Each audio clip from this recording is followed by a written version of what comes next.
Okay. Happy Thursday. I'm telling you, this strain of COVID does not let go.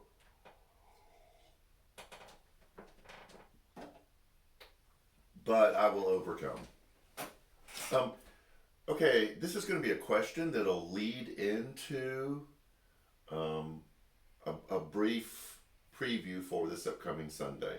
And I know all of you have experienced this, especially when you were younger and in school. And that is, did you ever have close friends that weren't like maybe in your immediate circle who didn't like each other?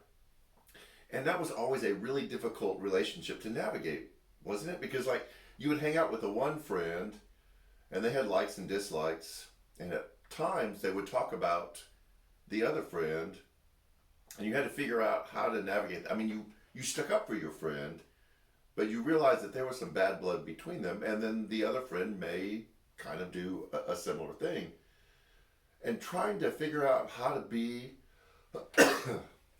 excuse me, the friend to both of them was really a difficult thing to do because you recognize that there were some things that weren't ever going to be resolved. There were going to be some differences that were too big to overcome. You may have that in your adult world. Coworkers, neighbors. I have seen in our neighborhood, there were some issues that divided what used to be friends, and I can still talk to one, and well, Janet too, and we can still talk to the other, but we know those two aren't going to talk to each other. And I think that's unfortunate. I understand that we're going to have circles of people, ones that we're really close to and we align with, and then the circles will ripple out, and we'll have somewhat friends and acquaintances and people we just end up seeing out in public. Um, but I would like to think that there would be something that we could find or some way that would connect people who don't seem to be able to make that connection themselves. The reason why I'm giving that example is we've all experienced that. We know what that's like. And especially in this period of time with politics being the way they are, even in the church world and the religious world, you're seeing this division and split from people who are really devoted to their faith and to God to people who are what's called deconstructing, and they're trying to figure out what in their faith was handed to them that wasn't really scriptural, to people who've just become overt anti-theists. It's not about working out what it looks like to have a healthy faith on the other side of this process. Just, man, they are done and they are against it. These divisions are sharp and they're harsh, and that's why we're feeling the conflict and seeing it out in the world. And I'm going to be very transparent being on staff at this church. Nowhere is that felt or seen any more than in church. And I'm not talking just about NCC, a lot of churches. Churches that were a lot more homogeneous, where people were the same, did okay through COVID because they all voted for the same. They all voted for Trump. Um, People who did the protection and did all those things all voted for Biden. And so churches that kind of aligned with everything that was going on as far as politics and COVID protocol kind of came through this okay because their circle was very like who they were. And then there were churches like ours that there's no other way to describe them. They're purple churches. We have people way to the right, like bright, sharp red. And then we have people way to the left that are just intense blue.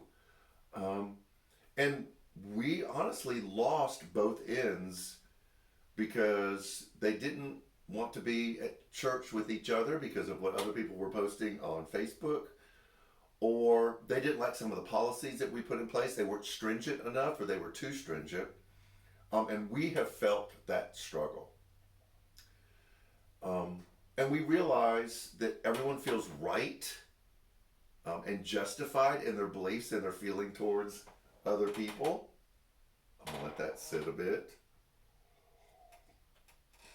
But I'm going to say this real honestly. We haven't been able to work through the justification of why we need to and should be around people who are different than us. We've just blocked them, written them off, don't want to have anything to do with them. And the church has suffered. There's no other way to say it. Through this whole series on uniqueness, it has been our goal to try to create a place where our connection, our relationships, our ability to be in the same place at the same time aren't dependent on agreeing on whether you're a Biden person or you're a Trump person or you're pro-vaccine or anti-vaccine. Those are positions that we know people are going to take. But if we rely on those to determine who we're close to, Jesus said, even people who don't know God can do that. And if we're honest, we know that people on the other side are those that we call that are godless. All of that to say, the purpose of this series of embracing our uniqueness, how we're wired, our personality, our gifts and abilities, our lifestyle, and I'm talking across the board, our lifestyle, can't be the way that we filter out who we're close to and who we're not. We can't be those two friends that that we have that don't like each other. We have to find a connection that's greater than that. And so in this uniqueness, our purpose, and we're going to wrap it up this Sunday, is celebrating uniqueness as divine, that we are different because we were created to be different. And we've got to find something bigger than similarity or likeness in order to connect us. And so this is my heart. This is my goal for New Community Church, that we can continue to be a purple church, that there are going to be people on opposite ends of the spectrum and all the way in the middle from end to end. But our connection is in something greater. It's celebrating each other's uniqueness. It's recognizing that there's this divinity in how we are. And that we do have a higher ethic that we hold of compassion and kindness and unconditional love and space for people to wrestle with those things out loud, where we can have conversations with people that we don't see eye to eye with. And that's how we're going to wrap up this series on Sunday, is how can we be a church of like-minded people who aren't alike?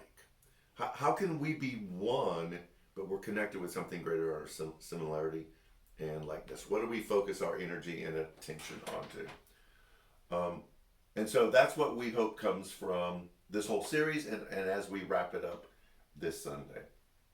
We hope that you join us. This is hard work, and to be a part of New Community Church, because we are so different, takes a very special person and very sacrificial attitude toward receiving and accepting other people. And we want to create that place where Christ is at the center, and then we all are peripheral around that. So, enough said about that. I'm repeating myself. This Sunday is Food Pantry. They're already starting to set up the lines for that. This is our opportunity to give back to the community. It's our fill the city. It's our ability to tithe what you've given us to those who are in need. We have a lot of stuff that's coming up for those of you who participated. It's easy for me to say, in the lunch after church this past Sunday. Thank you. We had a fantastic time again. We are planning another one for October that'll be less structured and more informal, but we've got kind of a neat thing planned for that. And then we're working on another one in February. We realize that this is an important time where we can get people who are different and find something bigger to hold us together. So, have a great weekend. We'll see you Sunday, either in person, which we would love to see you, or virtually. And we consider you an integral part of our church. So, take care of yourself, and see you Sunday.